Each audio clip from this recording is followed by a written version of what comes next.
Fantastic. Brilliant. Well, hi everyone, and welcome to the ASU Sports Business Series. Thank you for everyone who is tuning in. It is a pleasure to have you, to be here and for you to tune into what will be said. My name is Gabriel Ajala. I am part of the team here at ASU, as you can see above my head, Africa Sports Unified. And just to give you a bit of a background and introduction into who we are a sports business organization that focuses on the growth of the Pan-African sports business market. So we create content, we do events and data just to create some transparency and play our part in helping to grow a sustainable sports business ecosystem. I'm sure the panel will allude in more detail about how that plays out for them. But I just want to let you know who we are and what we're about and the role that we see sports playing in the growth of the Pan-African sports market. I'm sure you're aware, if you think of sporting athletes, many of whom are from African descent.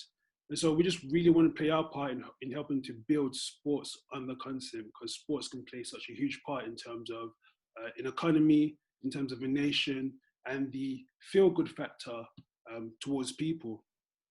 And I know it's a bit unique now in terms of the environment in which we are in, with everything that's going on with COVID-19. We wanted to do this in partnership with SOAS, as I introduced Simon, and with Fruition X. However, unfortunately, we can't do that. So this is the next best alternative. And also as well, it will be poignant of me to mention what is going on with Black Lives Matters. We fully believe in that movement.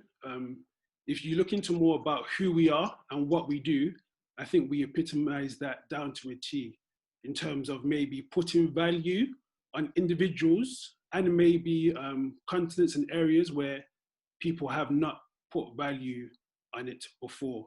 So I think it's just poignant to mention that, to let people know what we're about and who we are. And now, enough about me. I am very, very pleased to introduce to you today the first panel of our series happening this week. We have Dr. Simon Rowe from SOAS, who will be moderating the session.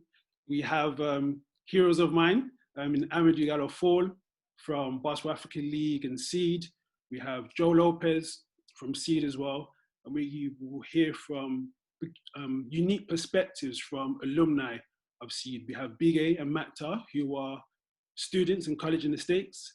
And we have Alioune, who went down a similar path to Bigue and Makhtar, and now runs his own sports agency back in Senegal, in Dakar. And we're going to get things started off, but just to make you be aware, we are using our hashtags today. So please, if you are going to tweet or do anything on social media, please use the hashtag Global in Africa and also ASU series. So Global in Africa and ASU series. So before I hand over to Simon, I'm just going to play a video just to whet everyone's appetite for what we are about to hear and see.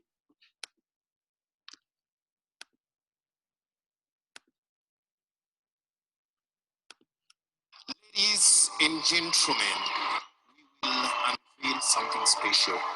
We are thrilled to be here in Kigali Arena, the future home of the inaugural Basketball Africa League finals. Africa is a continent where talent emerges every day. NBA and FIBA are working together to make a worldwide reference league. With this truly Pan-African footprint, the Basketball Africa League will celebrate Africa's diversity, its vibrant youth, with a sport that is number 2 in the world, where we have the best talent in the world. Ladies and gentlemen, the Basketball Africa League logo.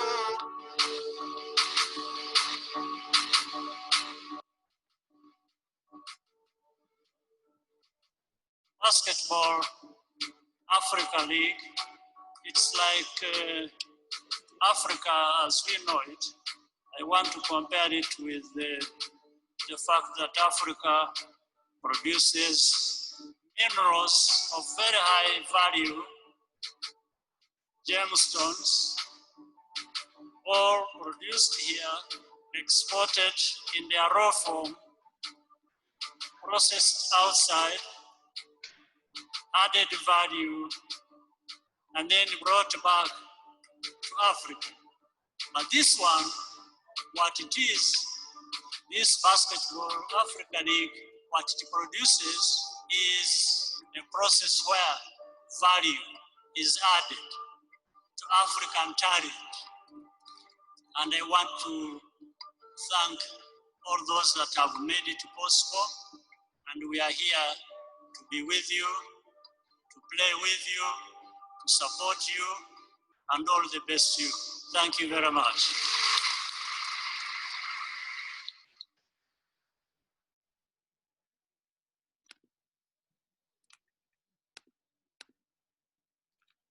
Brilliant. So enough from me, and over to you, Simon.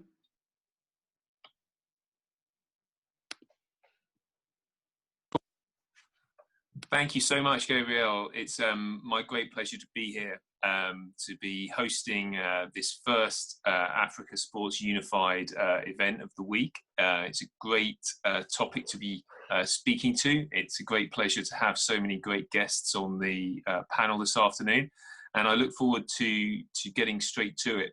Just as a word of context, the rationale behind understanding the place of the SEED project, NBA Africa, and the Basketball Africa League, which we'll touch on shortly. In terms of where we sit in the global sportscape, this really is an exciting opportunity to engage with sport at its, the very best qualities of sport. And I think in the colleagues that we have on the call here, I'm sure that'll come to pass. My own contribution, such as it is simply as a scholar and practitioner, if you like, of sports diplomacy, trying to understand where sport fits into the global sportscape and understand how different realms interact with each other. In that sense, what we have here is an opportunity to think about and contribute to a discourse which sees sport touch every community, every society across the world. And in that sense, what we can take away from today, one hopes, is an opportunity to reflect on our own experience and bring something back to the conversation in the future, to provide the next generation with that same hope that is integral, for example, to the SEED project and indeed to the broader Basketball Africa League. So without any further ado, it's my great pleasure to turn to the President of Basketball Africa League and the NBA Africa Managing Director, Amadou Gallo. Thank you for joining us, Amadou. A pleasure. If we can begin a brief conversation then, what I'd like to ask you at the outset here is your contribution to the SEED project, from its antecedents. Where do you see your greatest contribution to that project? How has it come to pass, and your role in it? Look, I think it's an outgrowth of my story. Just having had incredible experience through the game of basketball, have taken me places that I could have never dreamed of. Opened my eyes to the power of sport as a conduit to all sorts of development pathways. So, it's funny enough, we have today Joe Lopez here, the president of SEED, and for me, everything was based on the notion of the student athlete. So, and Joe was the first player from Africa that I know of to have gotten a scholarship to go play in the US at the University of North Carolina, A&T.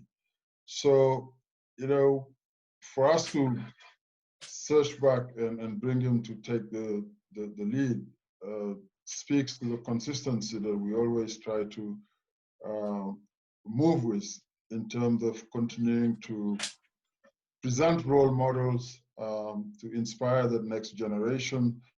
The experience I had, like I say, was not really planned. And this is, I think, what comes with the territory when you are pioneering.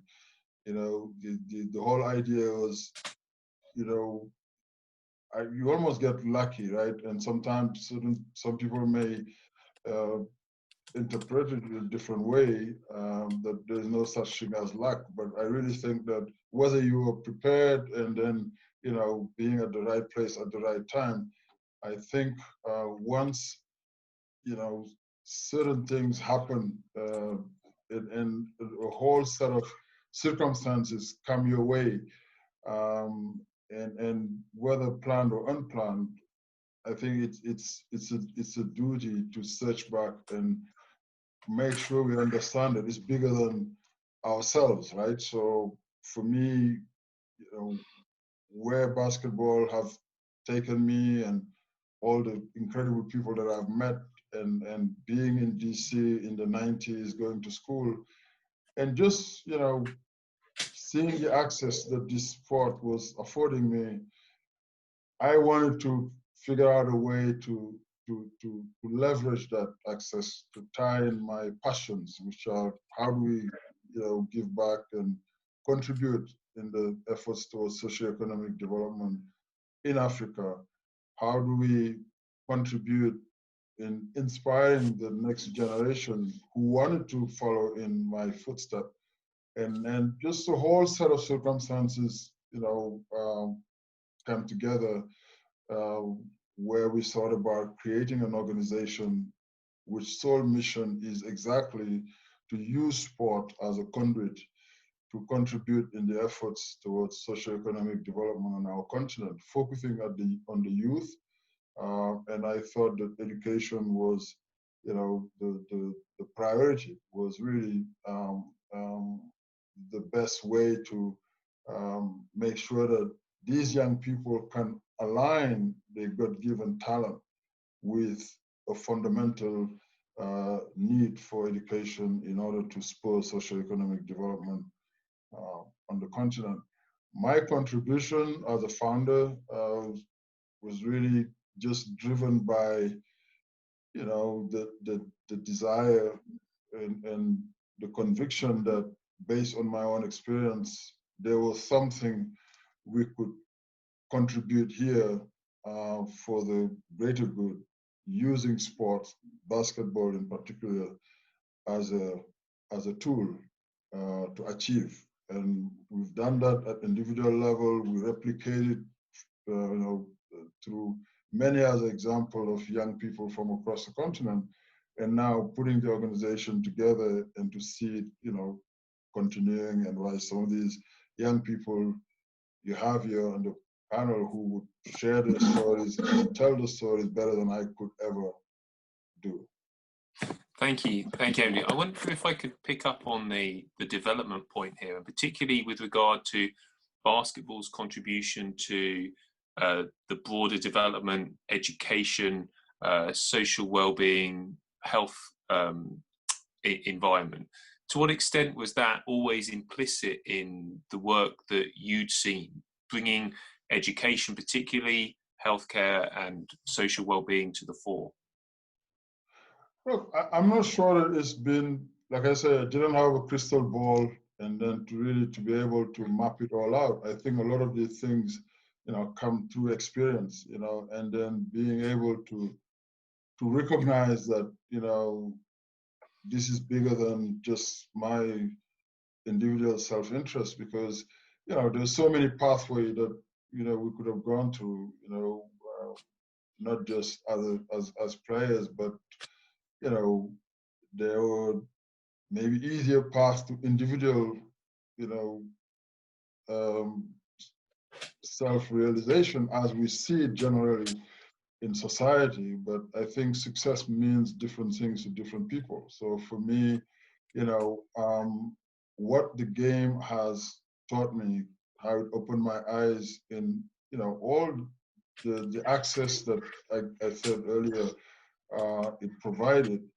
and also how I've seen it allow others, and then, you know, from different backgrounds to overcome and achieve. When you look at even our league, the NBA, you know, now maybe it's changing a little bit, but most of for the most part, in the early days, most of the players with, you know, 80%, you know, Black come from very challenging inner city backgrounds, you know, and for many of them, you were witness to seeing how they get out of the circumstances to achieve big things, and, you know, go back and help their families, and, you know, even beyond their families, you know, be in a position where they can do a whole lot more in society. So, you know, for me, applying it to health, you know, because obviously we all know the values of sport, the intrinsic values, how, you know, obviously beyond keeping you fit, you know, just ideas of being a self-starter, you know, to be motivated from within, to achieve, to solve problems, to overcome obstacles, you know, and just to learn to work as a team. And these are what you want in a functioning society. So I think the application and the concrete example of how, you know, sport and playing sport, and especially aligning it with education, can be beneficial. We've seen it in individuals, and we've seen it so many times repeat itself, you know, as whether it's global health organizations are partnering, for example, with the NBA to amplify health messages. You know, you see it whether it's during this pandemic time with the COVID-19, how, you know, you can leverage the, you know, popularity of sports heroes to make sure, especially in the early days, people heed the messages that all the global health organizations are trying to really propagate out there. So I think, you know, the practical examples are many, you know, in the areas of health and wellness, and then just overall keeping young people safe and healthy and to grow with big ambitions, for me, I think is a key part of what we need on the continent. You want healthy minds and healthy bodies, but also people who can put themselves in position to go and, you know, acquire resources. It's a very small minority, but that small minority, you know, can be an incredible, you know, locomotive, a dynamo, economic dynamo for so many others. Catalyst, yeah. Exactly. Thank you. I wonder if I might turn particularly to the engagement in your role as managing director of NBA Africa, and thinking about how the NBA as a major sports league has sought to work in and with African athletes and African organizations, and how that has played out over the last 10, 15 years. So when we opened the office, our goal was, it's not necessary to come and find the next Hakeem Olajuwon or Dikembe, because that happened without the NBA being in Africa. Certainly Hakeem, top 50 greatest of all time, Dikembe Mutombo, Manu Bol before, these guys found their way in the NBA. So our priority was just to make sure that we made the game accessible, increase the number of young people who have passion for our sports, boys and girls, but gives them the opportunity to participate in the sport, because it was about growing our fan base, growing the number of, people who are interested in our sport.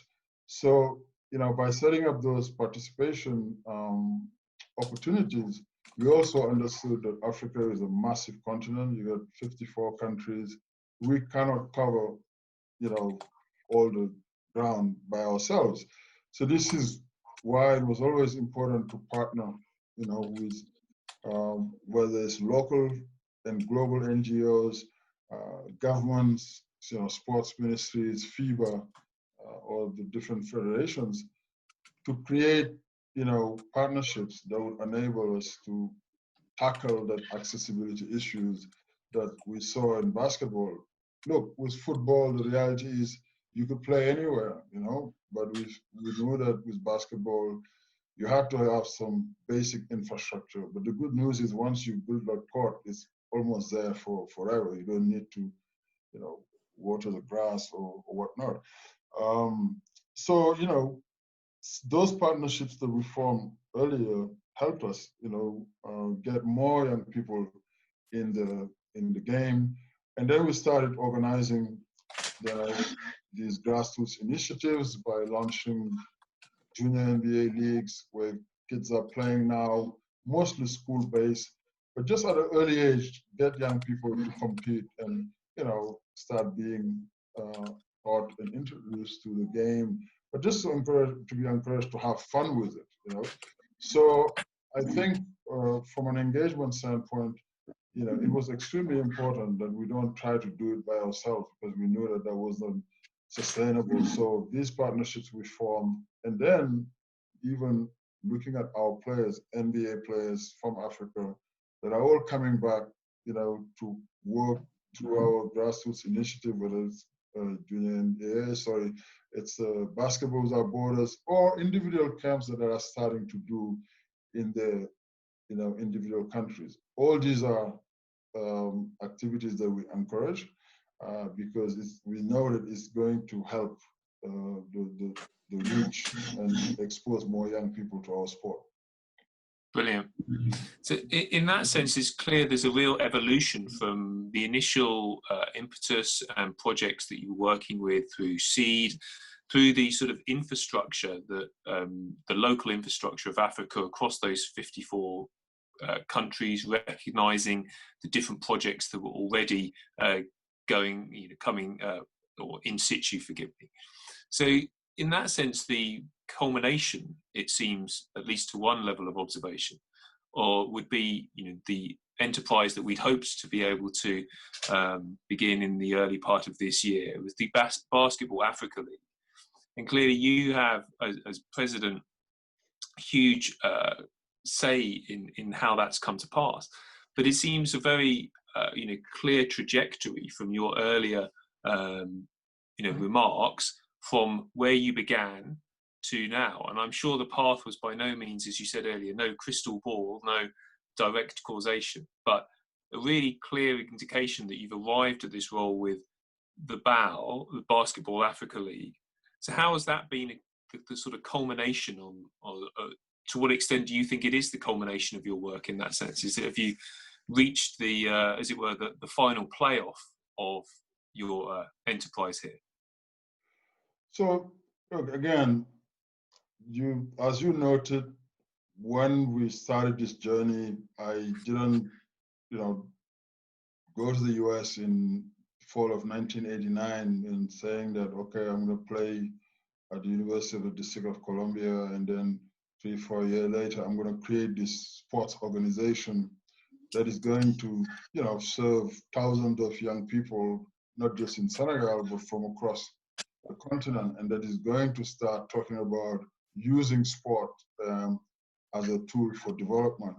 So things grow organically, and one thing that I was always clear about is my passion for contributing in the, what Africa becomes. I think we all have, a part that we can play. Nobody's too small or too big or too powerless to make a difference. So for me, having gotten into basketball and having seen where it was taking me as an individual, and then seeing it replicated with other talented young people from across the continent, and especially having an opportunity in '98 to get a foot in the door at the Dallas Mavericks, where I was offered a volunteer position to scout by Donnie Nelson, who is currently still the president of basketball operations there.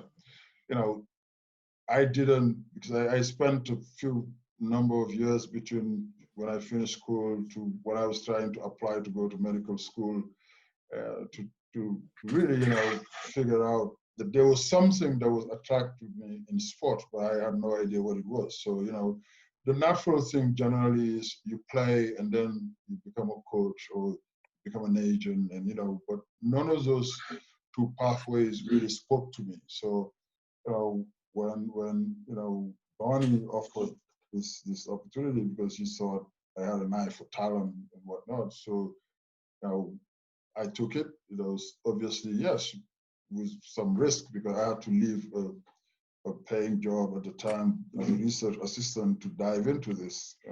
But you know, I was committed and you know, really passionate enough about, you know, the game that I was willing to take the chance. So when I get into it, and because when I was in Dallas, I would go back every summer and, you know, participated, was doing still, you know, camps or working with young people. And that's really how it grew, you know. And then, you know, we were part of the group at the NBA, because being in Dallas when the NBA, you know, wanted to start, you know, doing some consistent work on the continent, we went and helped start Basketball Without Borders in 2003. So, you know, and everything grew from there. You know, we saw the potential while I was still at the Mavs. And then when the league wanted to open an office in 2010, because as part of the NBA's global expansion, you know, we have offices all around the world. So now it was, you know, we saw the potential in Africa, especially at the eve of the FIFA World Cup, you know. So I left Dallas to move to South Africa to start, you know, NBA Africa. And then, you know, as you start a strategy to grow the sport, focusing on grassroots, and then we talked about, you know, ultimately the junior NBA leagues, you know, starting there with our first league in 2011. And then you know, things are happening organically. Then we, you know, hosted NBA Africa Games because we wanted to make sure that our fans across the continent experience the aspirational events that the NBA were doing around the world. And from there, you know, we started thinking about, yes, Hakeem came to the NBA, Dikembe, and after that, the Luol Dengs or even Ibaka or you know, Bismarck, and all these people didn't attend BWB, but they were in the NBA. So that means that there was not an intentional process to identify talent and groom that talent for the purpose of sending them in the NBA. You know, so, but that speaks also to the incredible amount of talent that exists on the continent. Whereas even without, you know, attempting to do this, but you get this result anyway.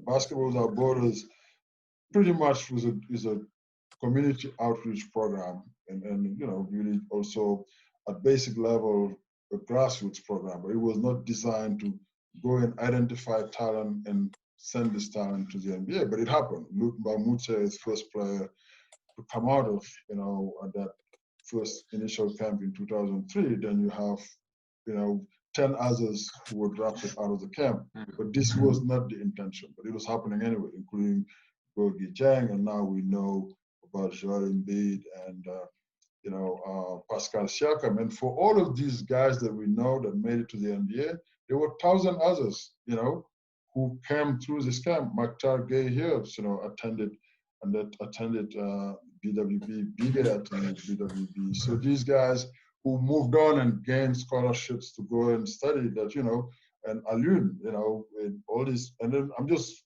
talking about these three because they're the ones who are here in front of us. But think about all the other thousands of young people that, you know, benefited from this.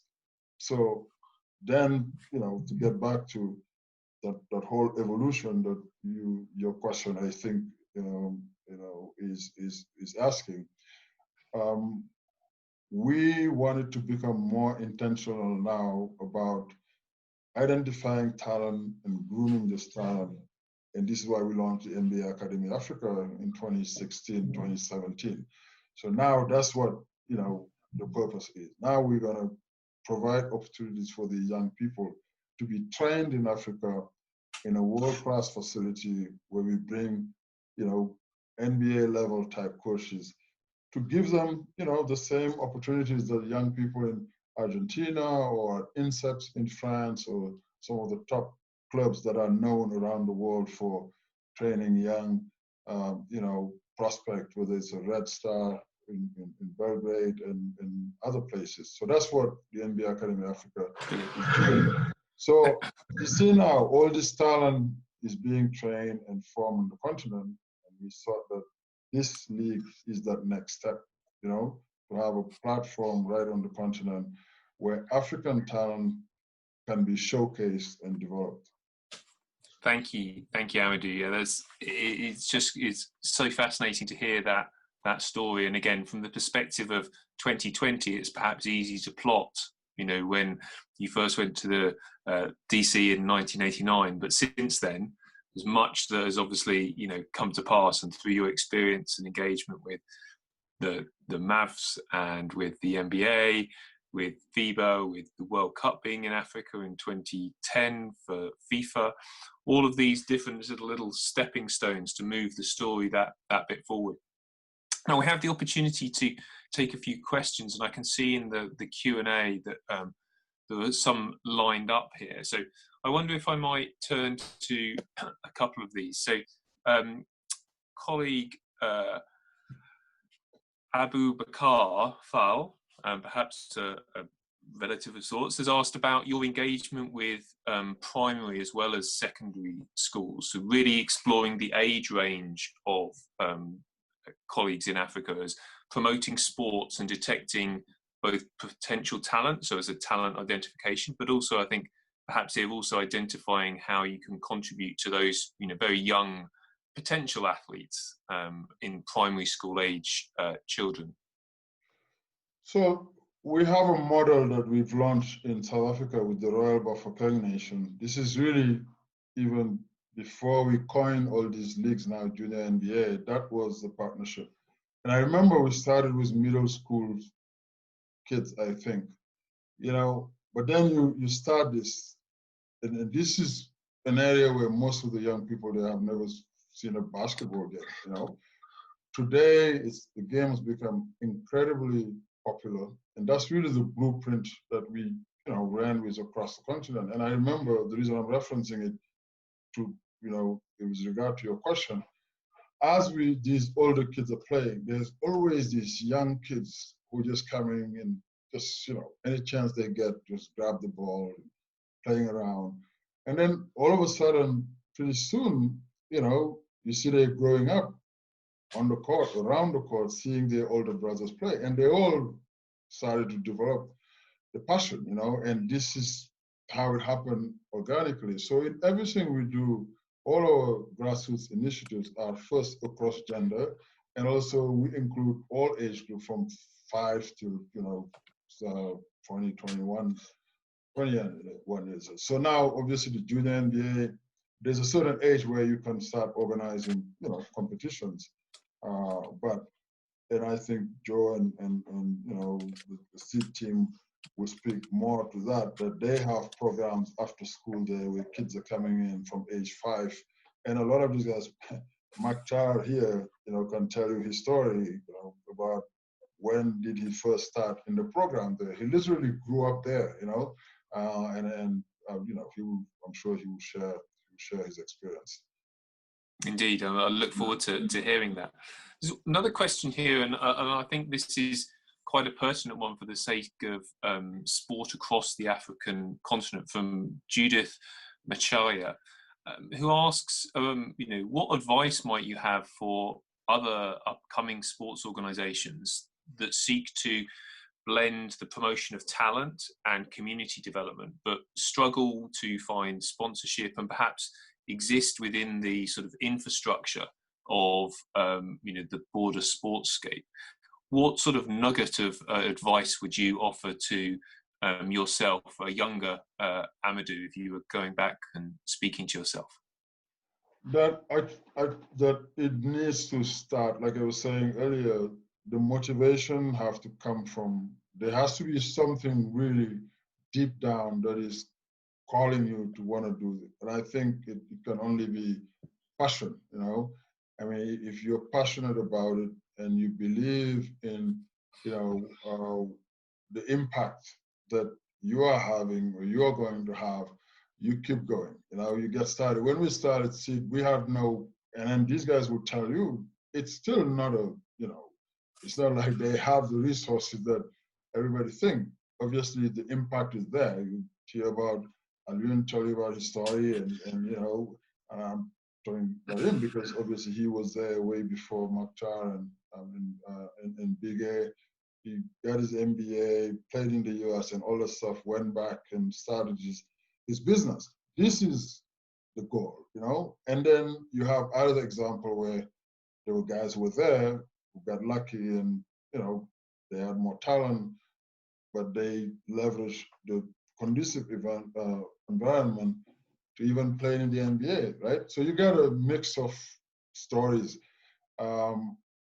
If you, and again, to stay with the question, is that the motivation have to be about the impact, you know, what is your end goal? And then you stick to it. You never get discouraged, and just know that, you know, it's sometimes the grass may look greener somewhere else, but it's not. So, and I think it's gonna come to a point where it's gonna be a whole lot easier because the game is growing. You know, we're gonna continue to shine a spotlight, and the NBA has, you know, I think really made a great deal of effort in terms of trying to broaden the reach, creating more programs where we will need these local NGOs to partner with, because like I said, we can't be everywhere. So wherever you are, keep doing what you're doing, you know, keep your passion alive, and really keep working with kids as long as,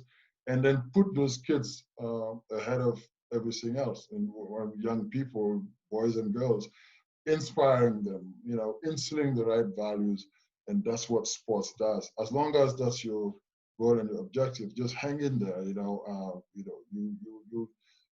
you'll see a light at the end of the tunnel. And because I'm saying this, because we are extremely committed to growing the sport across the continent. You know, you see how we came from 2003 with BWB opening an office, hosting games here now, an academy now, a professional league. So we are creating that complete, you know, pathway where now this is going to be about building an industry. You know, building an industry. I know he said in the introduction about how, you know, you create this ecosystem, and that's really what the Basketball Africa League is all about, and that's what the NBA's effort across the continent, I hope, will lead to. So just hang in there and keep doing what you're doing. Thanks. I wonder if I might, as time races against us, amalgamate a couple of questions here. We saw in the introductory video the unveiling of the Basketball Africa League logo in Kigali with President Kagame. And I wonder how important it is to have that sort of infrastructure of facilities, training facilities, and game facilities in light of perhaps an African Basketball World Cup bid, or the opportunity to host events that, you know, obviously within the Basketball Africa League, but that conjunction of the facilities, the support from the political infrastructure, and the game in terms of hosting events that, you know, build out from themselves.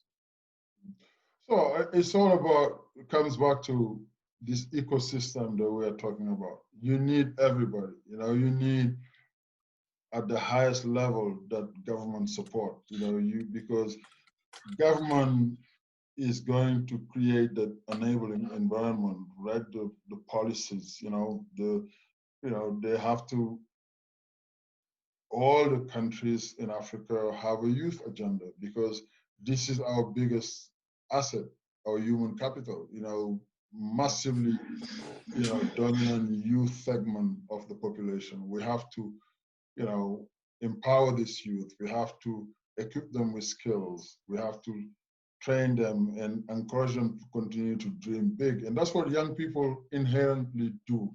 So, when we come and talking about sport as a tool, someone like President Kagame gets it, and just that arena didn't just show up and happen overnight, because the visionary, and he could see that, where this thing is leading to, then you don't have to go and knock on the door and ask people, hey, can I host this? No, you build these facilities, and then you partner with the right partners. And in this case, we really feel that, we're going to be a great partner, to bring events in Rwanda and other places, Senegal, across the continent, where we see this infrastructure.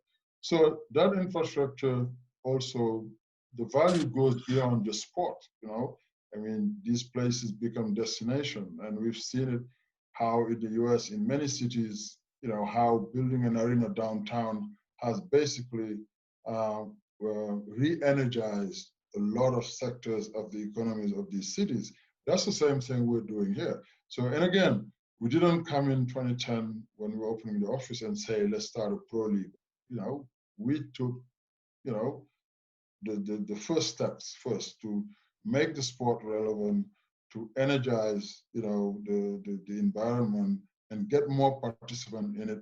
Look at the momentum that Africa had in the NBA with, certainly Masai Ujiri winning the championship last year with the Toronto Raptors, and all these dominant African players playing major roles, from Joel to Pascal and Gorgui, this guy Luol Deng, who just retired, who's now a global ambassador, and also working with us across the continent to evangelize, to go and make these government and countries see that there is benefit in investing in sports infrastructure.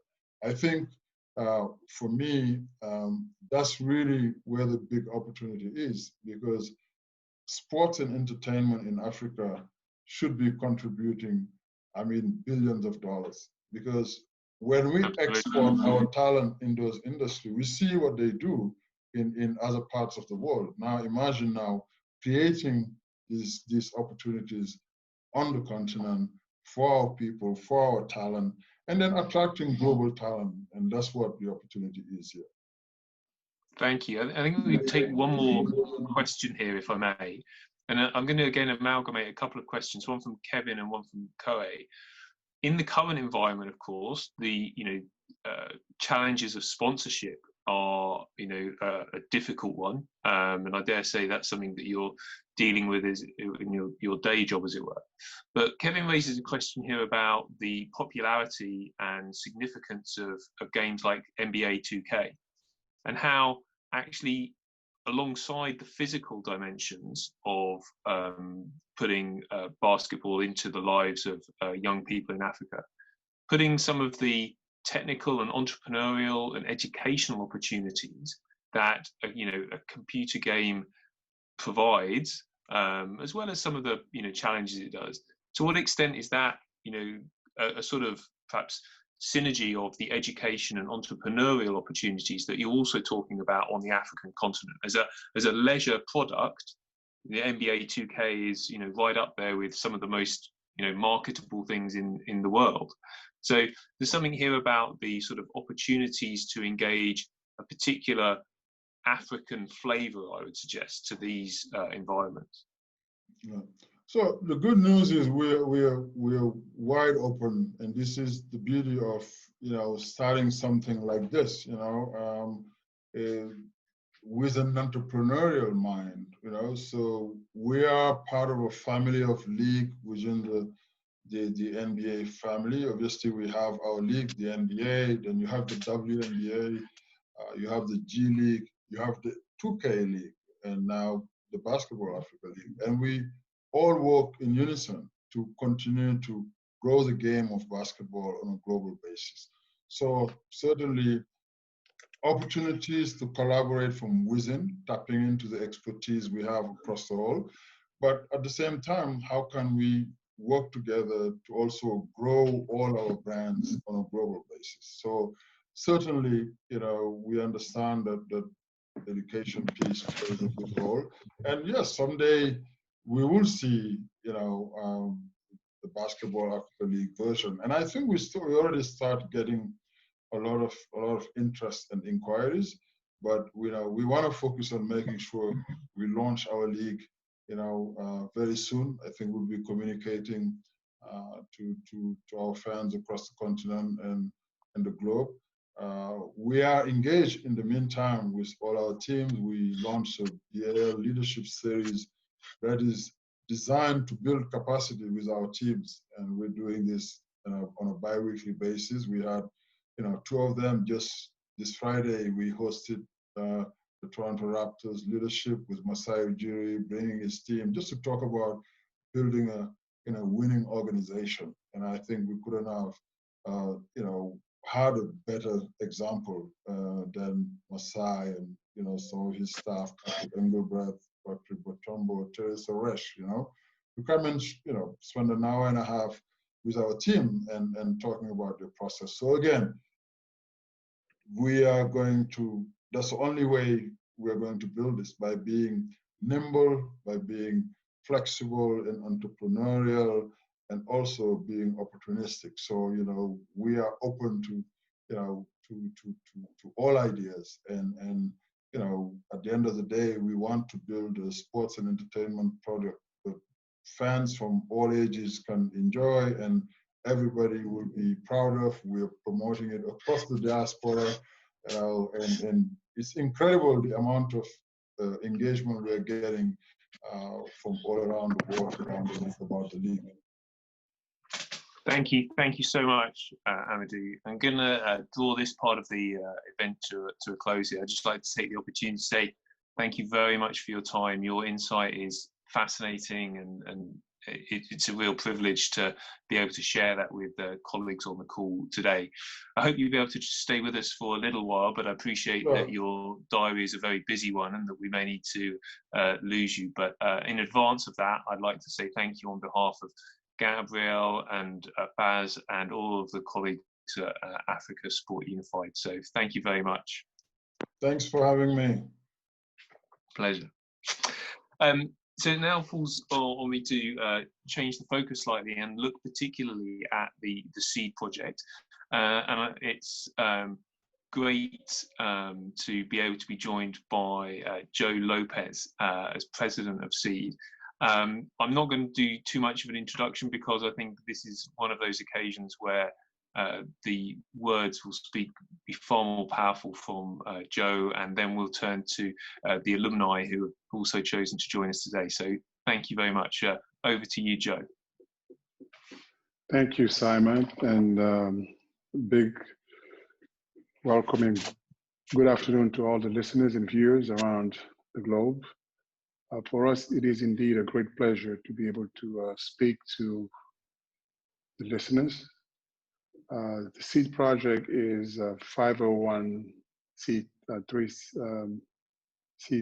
organization, NGO, established in Senegal 22 years ago. I'm going to get into some slight technicalities, but I think Amadou has done a tremendous job explaining to you what SEED is all about.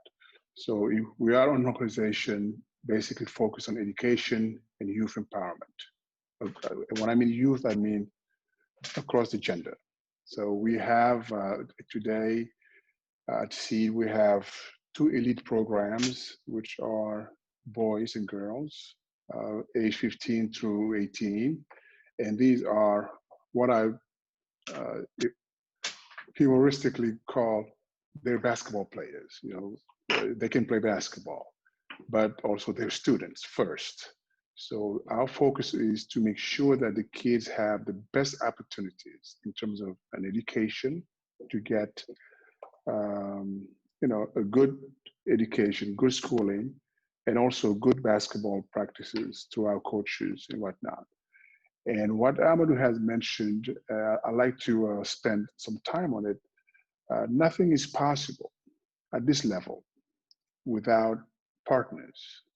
We are, like I said earlier, we are an NGL, and we would not be sustainable without partnership. The partnership that we have ensure our sustainability and our viability in the long run. And we have partners. Nike is one of our partners. The NBA is one of our partners. We have Wari. It's a Senegalese, French-based company. We have Orange, who is our biggest telephone company in Senegal. They help make this journey possible. Today, we, as you know, we are under the COVID-19 pandemic. And so we had to shut down the operation per the law of Senegal. So the school just opened back up on June 25th for only the students who are taking the exam to go to the university or to the next level of the academic careers. So we had to put in place a structure in which the kids will be able to come back in respecting all the guidelines set forth by Senegal. So, with wearing the mask, washing your hands, and whatnot. Seed, what we do at Seed today is, again, I'm going to keep focusing on education because, as I tell our kids, we are here to empower you to be the future leader of Africa. We know, Simon, the percentage of athletes who make it into the big leagues is, I think, very statistically insignificant if you look at the global number of kids who are eligible to play professional. I mean, the NBA has about 450 players, and each year they accept probably 30 or 40 into their ranks. So the demand is quite high, but the slots are so few. So I tend to focus on get an education. Make sure while you're at Seed, you get all the right tools that would allow you to go overseas or stay in Senegal and get further into your education. I'm sure Makhtar, Gueye, and Bigue, Sarr, who are on the panel with me, will be able to talk more eloquently to that, because as I always tell them, they are Seed. I mean, when I left Senegal, there was no Seed. So I wished there was a Seed. So my hat's off to Amadou, because he had the courage and the vision to set an organization as successful as Seed after 22 years. My goal today at Seed is to make sure that we have the best, that we prepare the best kids academically and athletically so they can compete, and ask them to, when they make it, to look back and pull somebody else with them, because we are in that dynamic today. Make sure that as you go up, bring someone along with you. And if you can look back and help Seed, please do so. Alioune, Mboup, who I'm gonna let talk about that, has done that. He's looked back. I mean, Seed has given so much to him, and he's given so much to Seed as well. And that's what we're promoting. Making sure that Africans contribute to the development of sports on this continent, because it's the partnership that we form and develop over the years are quite useful, because they teach us, how to do business, how to conduct business, and they give us a level of knowledge that we necessarily don't have, right? And I think that will speak to our sustainability over the long run. Excellent. Thank you so much for that introduction. It's great to hear. I'm really looking forward to hearing the contribution from our athlete alumni here. I wonder if I also, just to highlight the opportunity that we have to take questions. So if you have questions for Joe and the other contributors as we come along, please do pop them into the Q&A dimension there. We'll endeavour to get to as many of them as possible. If now I could turn to those seed participants as we have them here with us today. And first of all, I'd like to go to Bigue, who can speak to her experience of what seed has meant to her and how it's contributing to her development. So over to you, Bigue. Just a couple of minutes would be great. Hi, everyone. My name is Khadidiatou Bigue. I'm 21 years old and I'm from Dakar, Senegal, and I'm a SEED alumni as well. I've been at SEED from 2015 to 2017, which was the year that I graduated from high school and had the opportunity to get a scholarship to go play in the United States, where I attended for my first year a junior college in Georgia, and then I transferred to Oklahoma State University, where I'm about to start my senior year this fall, and I'm majoring in agribusiness. Talking about what SEED Academy means to me is something that I always will be proud of sharing with people, because I've been there for 2 years, but the knowledge and the education that I get from there had influenced my life a lot.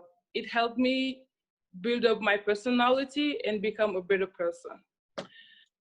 And as it's well defined by the SEED acronym, the sport, especially basketball, was used as a platform to gather young men and women as myself to give them a good education about their lifestyle and their sport career. On a personal level, as a young woman, a young student athlete, I did gain different skills during my journey at SEED, such as the leadership trainings, the skills in communication with people, and I was able to gain them due to the different programs that they put in our disposition, such as a good example would be the Women Empowerment Program, during which we had to meet different personalities and women especially that have go through a lot, that had faces the different walls that society had built up on their way, and they did make it through. I really liked that program because it helped me build up my self-confidence. It helped me realize that women can do everything they put their mind into, and we just have to believe in ourselves and work hard to get to that point. I did also appreciate and like the program that we had where we were having leadership trainings, and then the I Am the Coach programs, because those were programs specially meant for women, because they wanted us to feel to work on the gender equality. So that is something that we really needed, because women was always put behind, and there was a lot of discrimination saying that women cannot do this, women cannot do a lot of stuff, and they have proved us that we can do it. So I really did like those programs. SEED also did help me in my basketball career by giving me opportunities to be around good coaching staff that was training us well, help us improve our basketball level, but also give us opportunity to go to different camps, such as the Basketball Without Border camp, which I attend 2 of them, the one in Angola in 2016 and the one in New Orleans in 2017, which was a very, very good and interesting experience because I had to meet different players from all around the world, different coaches, and different former players of the WNBA and the NBA. So I would say that the Seed Academy has did so much to offer to young men and women such as myself, an education and the opportunity to play sport too. And that is what inspired me, I would say, to decide to work hard and then graduate from college. And I said earlier that I'm majoring in ag business, and I'm hoping that I will be able to come back home and use my knowledge in that sector to help develop my community. Because we all, as Mr. Amadou said it earlier, the Seed Academy is all about giving back and all about helping our community. And they had taught us that it doesn't matter how old we are, how much money we have, how influenced we are. We always can have an impact in our community. And they have given us the chance to come back to the academy every year and like help our young sisters and brothers that are there right now by giving them advices, by sharing our knowledge with them, and also answer to some questions that they had. For example, how is the life in the US and stuff like that. And I'm very thankful to be part of the Seed family because it really, really helped me grow up and become a better version of myself.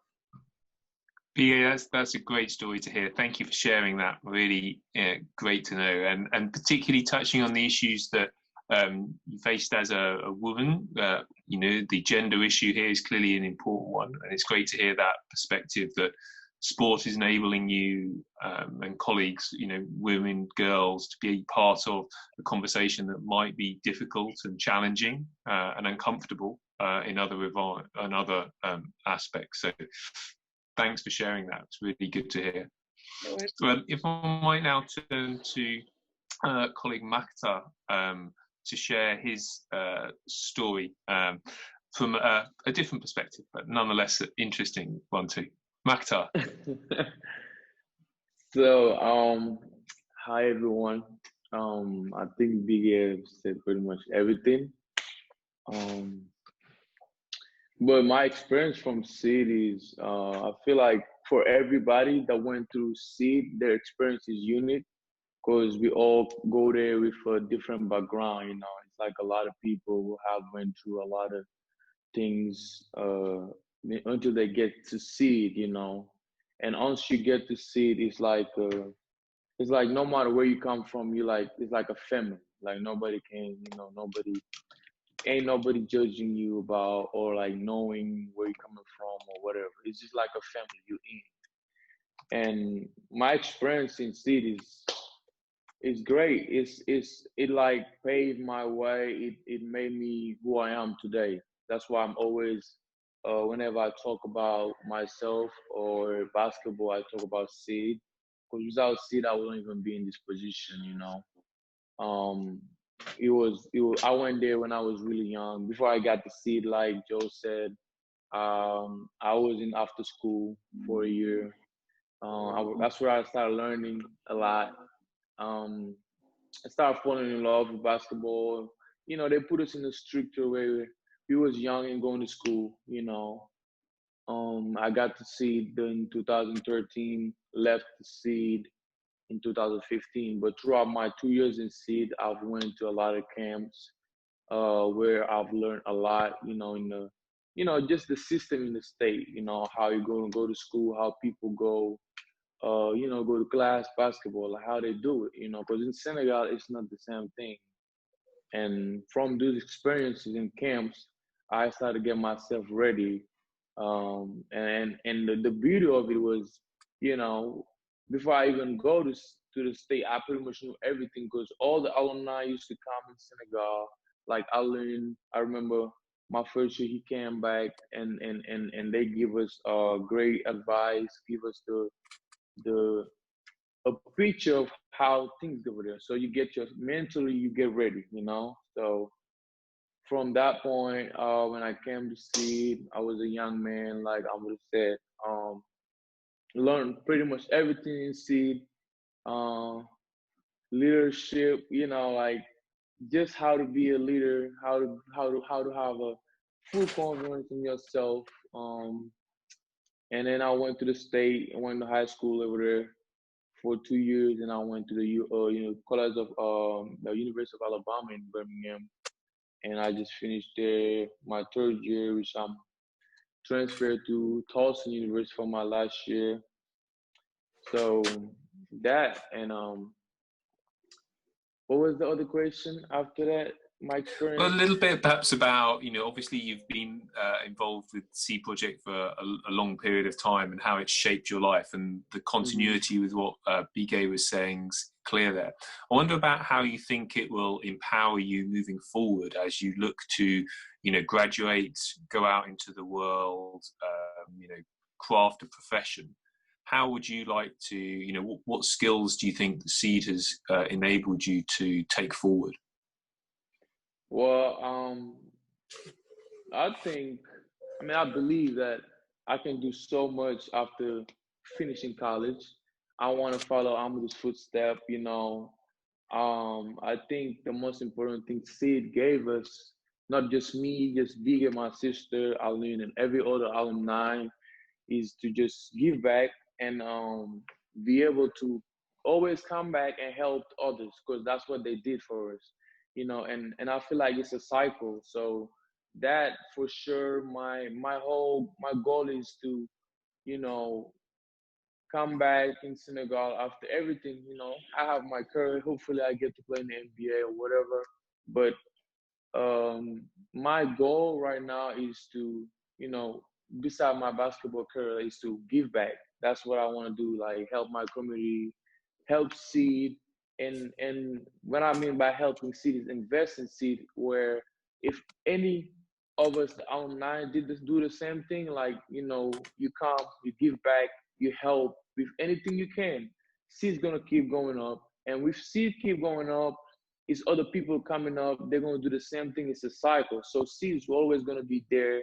People are gonna have more opportunities. Other kids can get to be in Seed like us, and do the same thing 10 or 15 years after now, and each of us can go and do our own thing afterward, because we all have different dreams and different ideas, because you learn that through, when you come in the state. But we also have the Seed. That's the basis, like that's where everything came from, and we go our way. Like Alioune have his own business. He give back to Seed still, but he got his own thing. And we all can do the same thing, but we all can help Seed as well. So. Thanks, Makhtar. That's, again, really great to hear. So by way of a seamless segue, it's now perhaps opportune to speak to someone who's been through the program, and as Makhtar and Amadou have said, has established his own business. Alioune, I wonder if you might speak to how the opportunities that Seed has given you and where it's taken you in your own professional career. So hi to everyone, and I'm glad to be a part of this panel today. I want to thank Seed again to start my journey. There was just didn't know much about basketball. I had the opportunity to go to Seed. Be here and talk about basketball. What everyone is talking about from Seed. For me, it's more than basketball. From Seed, I became a better man, a better leader, how to share, how to give back to my community. So my experience from 2007 to 2011 was great at Seed. Again, basketball-wise, everyone will say the same. If I had an opportunity to go to America through basketball is because Sid made me, trained me well, taught me well, put me into the situation. So I'm thankful for that opportunity. Traveling to America was something very new to me. I never been there. I couldn't speak English.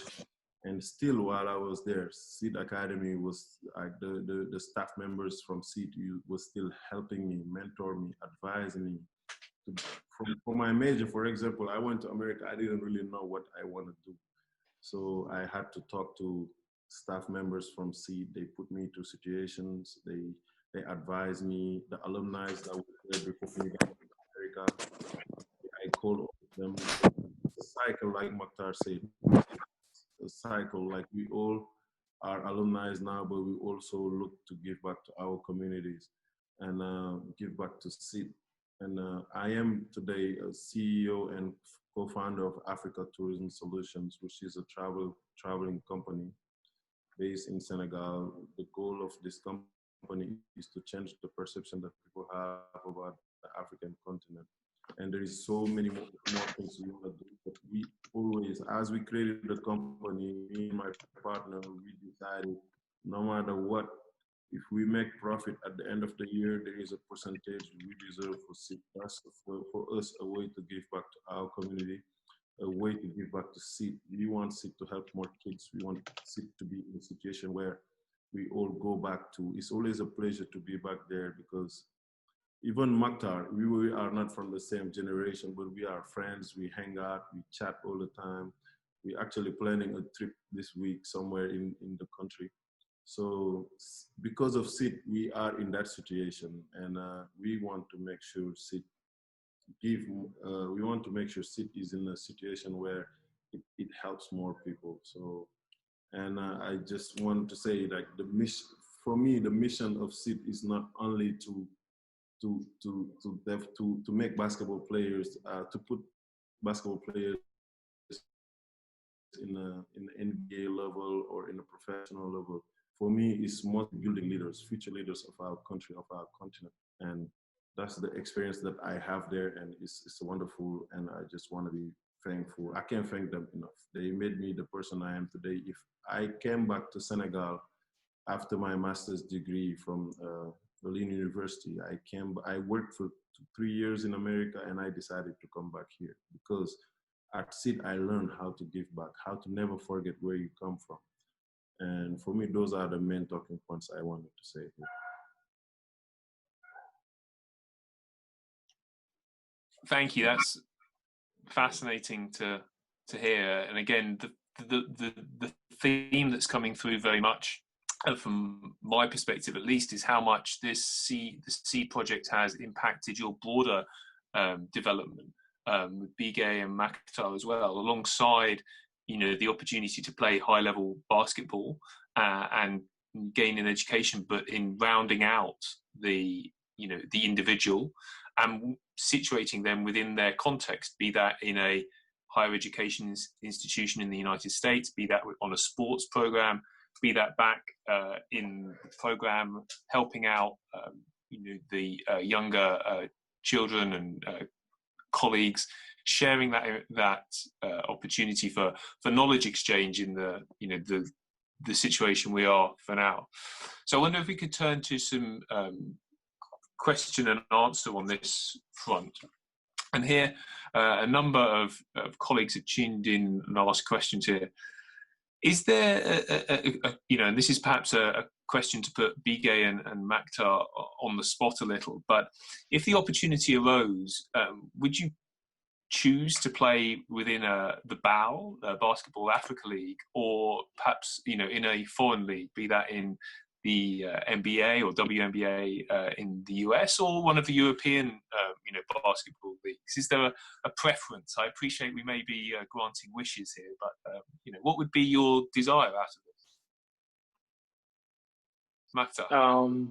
Okay, well, I think with the NBA, you really don't know what's gonna happen. You just gotta do what you have to do. But I feel like there's nothing better than playing for in Senegal or in Africa, where you can be part of that first or second generation that being in the BAL, because it's going to be something bigger than what it is right now. But if the opportunity arises and I had to play, to make a decision, it's a tough question. But I would love to play in the BAL. So one day I think I will one day too. So we just don't know yet what's the future have for us. But if the opportunity, there, definitely will take it one day. Thank you, Makhtar. Bigue? Okay, so as Makhtar say, it's about opportunity, but since right now for the BAL, there's no woman yet. I would attempt to go to the WNBA first or try to play overseas, but whenever it happened for the BAL to have a woman, why not going there? It's home. Yeah. Okay.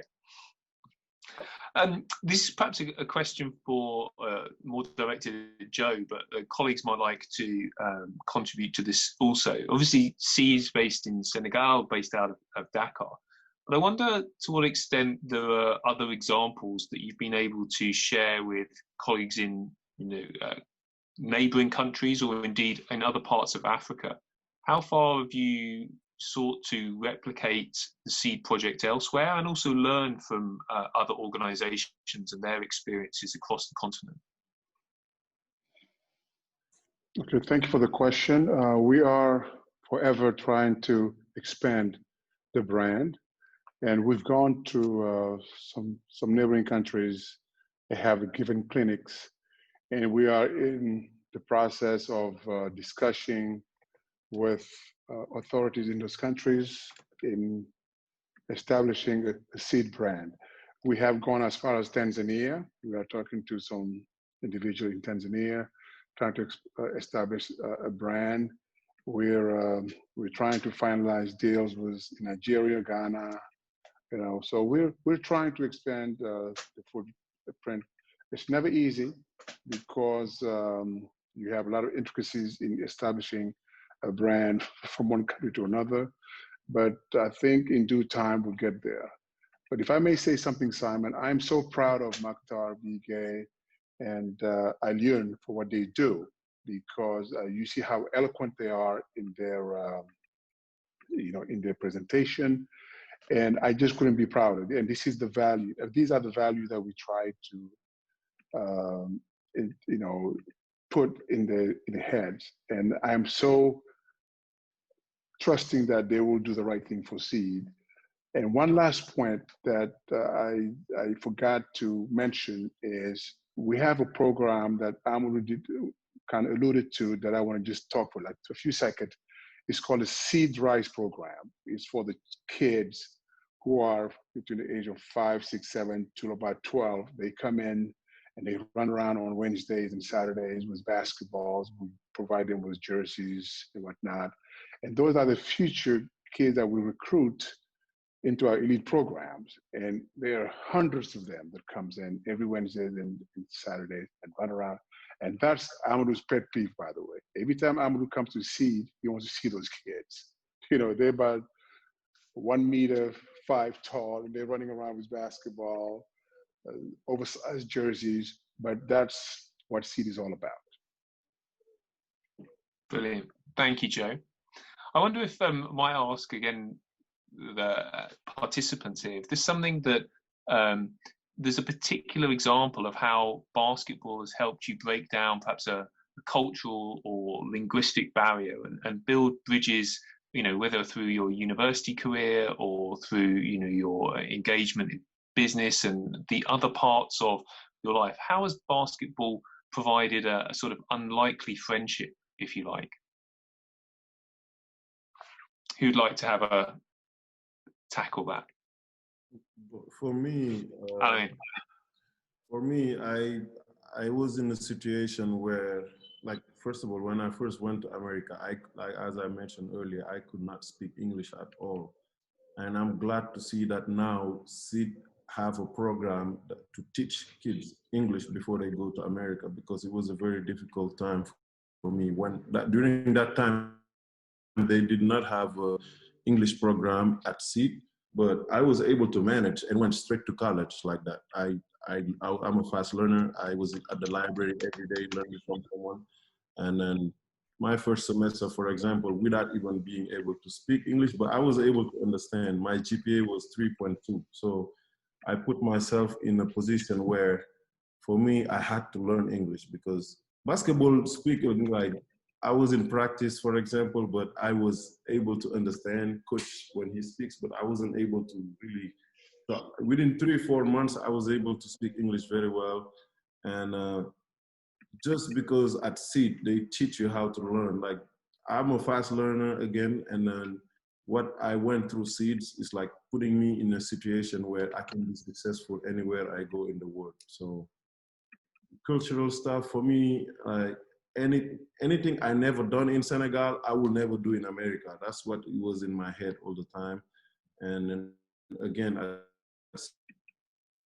we had Coach Asabaji that was there during that time. He put us in a situation where we will never forget where we come from. What we are doing in Senegal is different than what we're gonna see in America. That's something that always been on the table to talk about at SEED, and then I was able to take advantage of what I learned there to put myself in a better situation in America. Thanks. That's great to hear. Bigue, Makhtar, is there any sort of example you might like to share? Well, I mean, when I got like kind of different in Alioune, when I was at SEED, we kind of had like this program was called it's like an English session we used to have with the partnership we have with the Peace Corps people. They used to come over there and teach us some English, you know, and they was volunteers, so we was really close with them. They used to teach us a little bit. I used to really not go to this class because I was always trying to go to play basketball, but it was helpful. A little bit. I know how to introduce myself, just that. And when I came to the state, I was lucky enough to be in a school where my head coach in high school was Senegalese. So he kind of helped me throughout that process. You know, I didn't have a problem with him on the court because he used to help me a little bit, talking to Wolof sometimes if I don't get it. But then I had to kind of step up, and I took a lot of ESL classes, which was like just English classes. And I took a lot of summer school classes to just get, you know, just get over that barrier, that language, because it was hard to communicate. But, you know, I had a chance to be with good people, good teammates, you know, and I was in a school where there was not only Americans, there was like people from China, Turkey, you know, it was a lot of diversity, and that was really helpful. But besides that, the culture, it was my head coach in high school didn't let me do anything because he was Senegalese, so I was always in his house, and he was, you know, just teaching me, you know, don't do this, do that, make sure you do this, make sure you don't do that, and I was kind of, you know, just going off that. Great. Bigue, maybe a quite quick comment. So my problem for both of them was like to communicate with my teammate and the coaches. But I was lucky enough to have one of my former teammates. She was at C2 and she was there before me, and she was the one that was helping me all the time, trying to understand what the coaches said and stuff. And I know the one of the problems that I had was I did not truly understand the American culture. For example, when the coaches was talking to me, I used to not answer. Like, when he talking to me, I'm not talking back. And that was something that they did not like, because they wanted me to talk to them and communicate, or, for example, look them in their eyes when they're talking. And I was not used to that because it was not part of my culture. So I had to work very hard on that part. So brilliant. That's it. Thank you all so much. I think it's really fascinating, and you can commend yourself on totally outstripping my level of French or indeed any other language myself. So I am monolinguistic.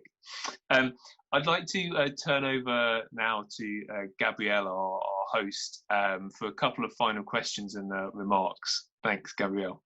Thank you, Simon. And it's been absolutely wonderful listening to everyone from start to finish. But I just have maybe one or two questions just to add on to, potentially to Joe. So you mentioned potential countries that seed may be growing out to in terms of Tanzania or Nigeria and Ghana. What do you look for in particular when maybe deciding what regions to go into? Could it be infrastructure or just the ethos and the longevity, long-term thinking of a potential nation?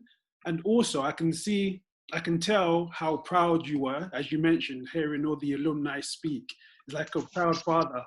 But I also want to mention, how do you you must have a plethora of all these alumni now. How do you keep engaged and informed with them just to see how they're doing and things like that?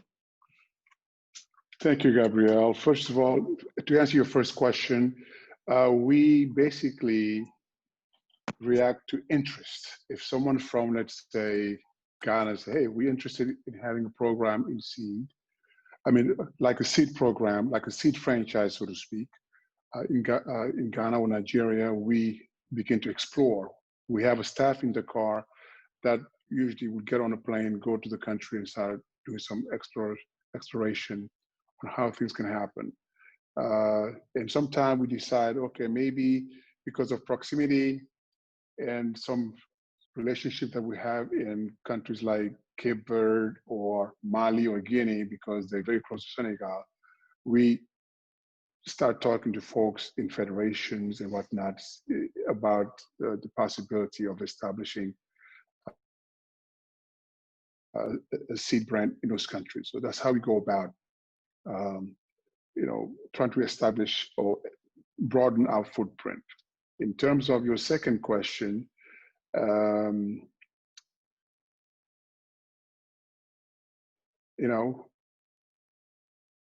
the second question, I think, if I remember it, or maybe, why don't you remind me?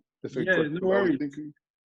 No, I was just asking you, how do you keep engaged with all of your alumni now who are over in college and studying and working? Right, we have a database of all the alumni, and what we do some outreach, and lately we have done quite a good job in reaching out. Like Amadou has held some semi-town hall meetings with them where they come in and kind of talk about their experiences wherever they are, and then they want to find out about seed. And the alumni do a very good job keeping up with us. From time to time, I do get messages from alumni. I have to admit, I don't know them, all of them personally. Yeah. But the minute they mention their name, I know, okay, they're part of the seed program. Yeah. And then we just try to keep in touch with them through sharing with them what we're doing. And recently we just opened the girls' dormitory, and most girls who are in the United States did send me emails congratulating us of having finally a girl dormitory for our program. Brilliant. Thank you so much. Well, it's been great. It has been extremely, extremely insightful. Thanks again to everyone for your time. Bigue, Makhtar, Alioune, Joe, and of course, Amadou and Simon. Thank you for kicking things off. It's been a great panel. Yes, and thank you for your time. And to our attendees who have tuned in, please join us again tomorrow. We'll be starting things an hour early, so it'll be 2 p.m. UK time, where we'll have a session with La Liga, followed by Women in Leadership on Wednesday, followed by Arsenal and Visit Rwanda Partnership on Thursday. So to everyone listening, thank you so much. Yeah, and we look forward to having you on board tomorrow. Simon, is there any last words from you at all?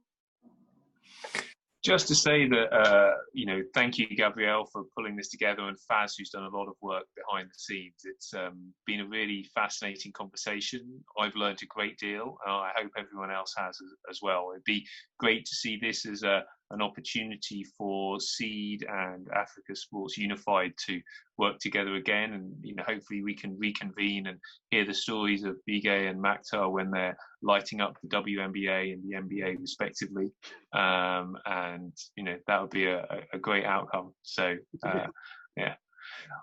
And then in their post-playing career also, when they're CEO of the Basketball Africa League champion teams. So that will be, we look forward to that. Keep in touch, everybody, and stay safe out there. Brilliant. Thank you so much, everyone. And yeah, we look forward to having you on board tomorrow. So thank you and take care. Thank you. Thank you. Bye.